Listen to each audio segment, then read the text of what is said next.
Donc voilà, juste petite capsule pour montrer l'intro sur le dossier de fin d'année en web.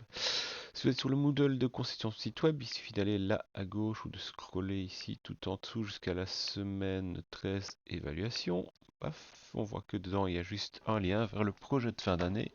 Si on clique sur ce lien, en toute logique, ça ouvre une nouvelle fenêtre. On est habitué avec le GitHub Classroom, avec le lien.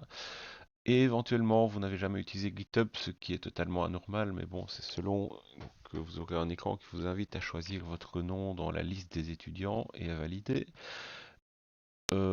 Éventuellement, comme moi je l'ai déjà accepté précédemment, c'est pas exactement le même écran. On vous dit d'abord d'accepter l'assignment de GitHub Classroom. Et du coup, il y a un texte ici en dessous qui vous dit ouais, vous avez bien accepté, c'est en train de se faire. N'hésitez pas à refresh. On refresh la page F5 et à ce moment-là, on arrive sur cet écran où on a enfin le lien vers le GitHub qui a été créé pour le projet en l'occurrence. Si je clique dessus, j'arrive sur un repo GitHub qui s'appelle Projet Conception de site web 2023, ici ProfSago. Vous, ce sera votre nom d'utilisateur GitHub forcément.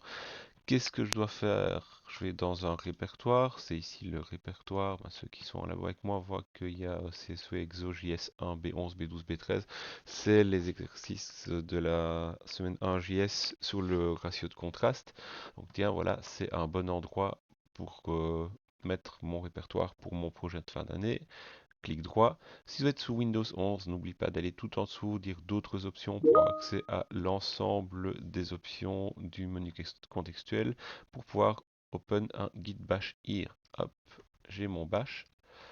Je peux faire mon git clone. Mon git clone de quoi? Bah oui, j'ai pas pris l'URL. Mon git clone de, je vais sur GitHub, code, je prends l'URL là-bas, il suffit de cliquer pour copier le lien. On peut le copier-coller à la main aussi, mais bon.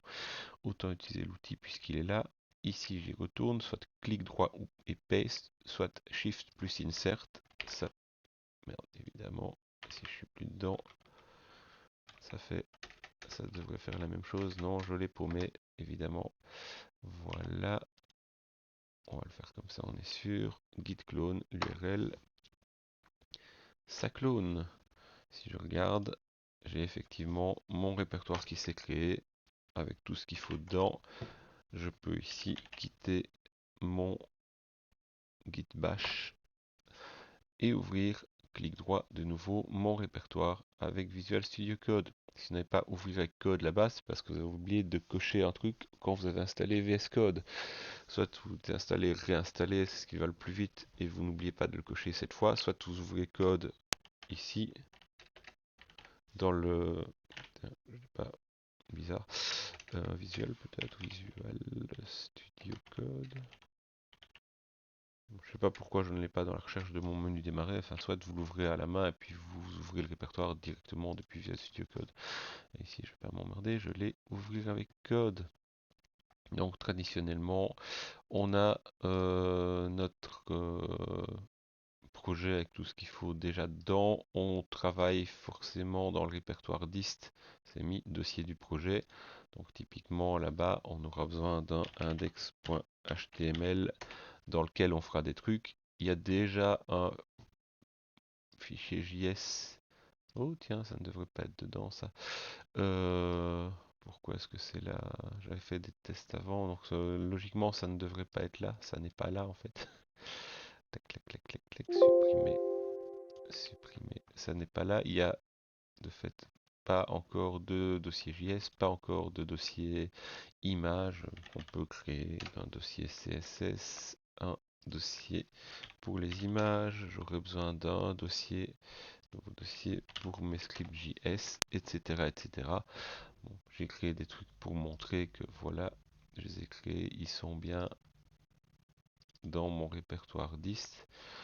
Vous êtes vraiment motivé, vous pouvez essayer de créer des cas de tests, mais on l'a pas vu, donc c'est pas demandé. Mais si j'ai fait des modifications, je finis mon travail pour aujourd'hui. Je retourne dans mon répertoire, je fais un clic droit, Open Git Bash. Je n'oublie pas d'ajouter tous les fichiers qui sont dans le répertoire à ce qui doit être surveillé par Git. Je dis je commit, autrement dit je valide mes modifications. Je sais pas, moi j'ai rien fait donc je vais mettre création des différents dossiers. Mettre toujours un message de guide qui explique ce qu'on a fait. Voilà, il dit 2 fichiers modifiés, c'est suppression, etc. etc. Et il n'y a plus qu'à push.